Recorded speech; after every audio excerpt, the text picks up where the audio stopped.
भाग्य माँ बालेकाई की बज्जी बना रही थी, लेकिन क्योंकि उसकी जिंदगी में वो पहली बार बना रही थी, पूरा उल्टा सीधा हो रहा था। जब वो बज्जियां बना रही थी तो सारा तेल छिड़क कर उसके हाथ पे गिर रहा था। दूसरी तरफ गर्मा गर्म तेल में बालेकाई की बज्जी एकदम जल रही होती है।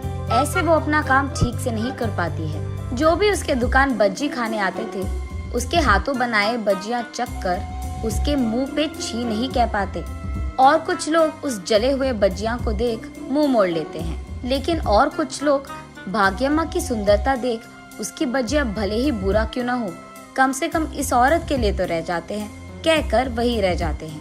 ऐसे अलग प्रकार के लोगों की विविध बर्ताव देख भाग्यम्मा थक जाती है।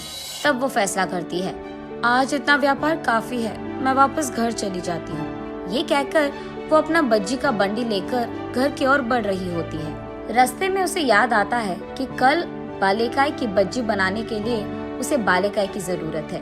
इसीलिए वही मौजूद एक बालेकाई की व्यापारी के दुकान में जाकर ऐसे पूछती है, सुनिए, बालेकाई की दाम क्या चल रही है?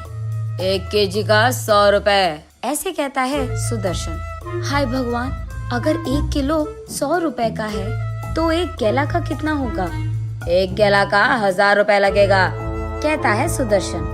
अरे रे, मेरे पास इतने पैसे नहीं हैं जी। सारा दिन मेहनत करने के बावजूद मैं 200 रुपए भी नहीं कमा पाई। बस इस बार के लिए उधार दे दीजिए ना। बस 2 दिन में मैं आपका सारा पैसा चुका दूंगी। कर्ज चुकाने की क्या जरूरत है? हर रोज जितने केजी चाहिए उतने किलो लेके जाओ यहाँ से, लेकिन बस एक छोटी सी शर्त है। हाँ, वो क्या है जी? कुछ नहीं, बस मुझसे शादी करनी है तुझे। छी, कुत्ता कहीं का, तुम्हारी इतनी हिम्मत। मैंने सोचा तुम बुजुर्ग हो तो इसीलिए अच्छे से बात कर रही थी, लेकिन तुम तो शैतान हो। ऐसे वो क्रोधित होकर वहाँ से चले जाती है। जब वो मुड़कर जा रही थी तो पीछे से सुदर्शन, तुम्हारा पति तो वैसे भी मर गया और तुम्हें काम करना भी नहीं आता, इसीलिए कह रहा हूँ, मुझसे शादी करेगी ना तो अच्छा खासा घर पर आराम कर पाएगी, सोच लेना। ऐसे उसको चिढ़ाते हुए कहता है सुदर्शन। भाग्यम्मा घर पहुंचकर उदास बैठी रहती है। दरअसल भाग्यम्मा पड़ोसी गांव के जमींदार की बेटी थी। उस गांव के जमींदार का एक राइस मिल रहता था। उसमें मौजूद सारे कूली का एक अधिकारी कूली था। उसका नाम भूपति है। एक दिन भूपति जमींदार के पास आकर ऐसे कहता है, साहब, एक छोटी सी बात करनी थी। बोलो भूपति, क्या हुआ? साहब, वो त्योहार आ रहा है तो बहुत सालों से आप बस बचा हुआ राइस दे रहे हैं इन कूलियों को, इसीलिए कम से कम अगर इस साल आप उनके पैसे दे दे तो वो खुशी से त्योहार मनाएंगे अपना। हाँ, तुम लोग जो काम कर रहे हो उसमें ये राइस देना ही बहुत ज्यादा है, और तुम लोगों को पैसे भी चाहिए। तुम सोचते क्या हो अपने आप को? मुझे बता रहे हो कि इनको क्या देना है और कब देना है? तुम्हारी इतनी हिम्मत, कूली साला। साहब, हमको जितने पैसे आने थे हम वही पूछ रहे हैं, आपसे कुछ लूट तो नहीं रहे हैं ना? आपको ऐसे खामखा जुबान चलाने की क्या जरूरत थी? तुम मुझे जवाब दे रहे हो? तुम्हारी इतनी हिम्मत? वो भूपति को जोर से लात मारता है। तब भूपति उड़कर कूली सारे जहाँ बैठे थे वहाँ जाकर गिरता है। तब भूपति बहुत क्रोधित होता है और तुरंत राइस मिल में सारा काम बंद करवाता है। सारे कूलियों को राइस मिल के बाहर बिठाकर, जब तक वेतन नहीं तब तक काम नहीं, एक भी बस्ता अंदर नहीं जाएगा और अंदर का एक भी बस्ता बाहर नहीं जाएगा। और क्योंकि ये लोग उस सारा दिन वहीं पर बैठे थे, जमींदार को नीचे उतरना ही पड़ा। सबको जितना कूली के पैसे देने थे वो दे देता है। तब सभी भूपति की प्रशंसा करने लगे। भाग्यम्मा की नजर बहुत पहले से ही भूपति पे थी।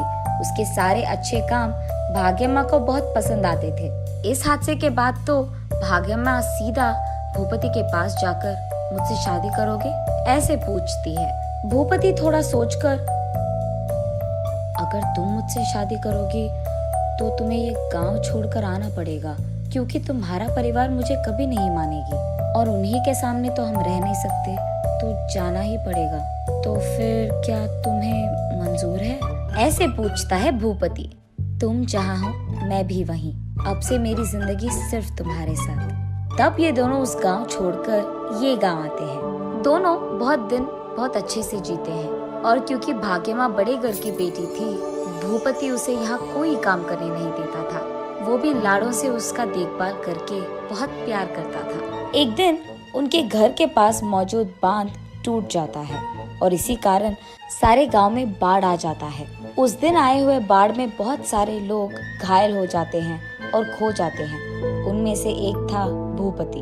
और बस उस दिन के बाद से भाग्यम्मा की कष्टाएं शुरू हो गई। किसी को भी उस गांव में नहीं पता था कि भूपति कहाँ पे है, लेकिन भाग्यम्मा उस गांव के चारों ओर घेरे हुए सारे जंगलों में जाकर अपने पति को ढूंढने लगती है।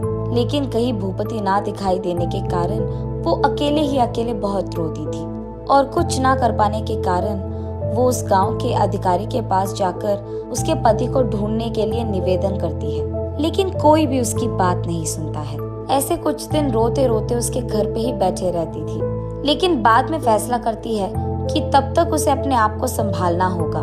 भूपति के आने के इंतजार में उसको कोई काम करके पैसे कमाना था। तब से वो हर रोज कोई नया काम ढूंढ लेती थी। एक दिन वो ईंटों को उठाती है, लेकिन क्योंकि उसने जिंदगी में कभी कुछ उठाया नहीं, वो उन ईंटों को नीचे गिरा देती है और वो ईंट सारे टूट जाते हैं। तब वहाँ का अधिकारी, अरे जाओ बेटी जाओ, तुझे कोई काम करना ही नहीं आता है, ईंट सारे टूट गए, चलो निकलो अब, ऐसे कहता है। अगले दिन वो गाय को घास खिलाने कहीं ले जाती है। तब उनमें से एक बछड़ा बिछड़ जाता है। तब वहाँ का अधिकारी भी, नहीं होगा बेटी तुमसे ये काम, जाकर कोई और काम ढूंढ लो, जाओ, ऐसे कहकर उसे वहाँ से बेच देते हैं। और आज ऐसे होता है। घर पे बैठे भाग्यश्री जब अचानक ऊपर देखती है तो उसे देवता की मूर्ति दिखाई देती है। उस मूर्ति के पास जाकर वो ऐसे रोती है, एक ही बार में मुझे ऐसे मुश्किलों में डालना था क्या? क्या इसी दिन देखने के लिए मुझे बचपन से लाड़ों से पाला गया? मेरा पति जहाँ भी हो उसे घर लौटा दो और ऐसे ही मेरा काम भी करवा दो और मुझे पैसे कमाने का एक रास्ता दिखा दो। ऐसे रोते रोते भाग्यम्मा उसी मूर्ति के पास रह जाती है। अगले दिन जब भाग्यम्मा बाहर आकर देखती है तो उसके घर के बरामदे में मौजूद सारे बालेकाई के पेड़ बालेकाई से भरे हुए होते हैं। तब भाग्यम्मा को लगता है कि देवी की कृपा था ये सब। वो बालेकाई और केलों को बेचने मार्केट जाती है। एक तरफ वो बालेकाई को बेचती थी और दूसरी तरफ बालेकाई की बज्जियां बनाकर उनको भी बेचती थी। वो चकाचक सारे काम करने लग जाती है और वहाँ का भीड़ भी चकाचक उसके पास आते हैं। और तो और सारे लोगों को उसके हाथों से बनाए बालेकाई की बज्जी बहुत अच्छे लगते हैं। ऐसे एक ही दिन में और कुछ ही घंटों में उसके सारे बालेकाई और केलों को बेचकर वो खुशी खुशी घर लौट आती है। घर आते ही वही बरामदे में बैठे अपने पति भूपति को रोते हुए देख उसके पास भागते हुए भाग्यम्मा, क्या हुआ जी, कहाँ थे आप रो क्यों रहे हो? ऐसे उनसे पूछती है भाग्यम्मा। भाग्यम, तू ठीक ही तो है? मुझे तेरा बहुत फिक्र था, मुझे पता नहीं था कि तू कहाँ थी और क्या कर रही थी, ऐसे कहता है भूपति। तब जाकर वो दोनों इतने दिन जो कुछ भी हुआ एक दूसरे से कहते हैं। तब भूपति, उस सुदर्शन का अंत तो मैं देखूंगा ही, ये कहकर अब से तुम्हें काम करने की कोई जरूरत नहीं है, मैं आ गया ना, मैं ख्याल रख लूंगा सबका, ऐसे कहता है। नहीं जी, ऐसा करना गलत है, सबको काम करना आना चाहिए। जब किसी को हम लाड़ों से पालते हैं, वो अचानक कभी मुश्किल में पड़ गए तो वो अपने आप को संभाल नहीं पाएंगे।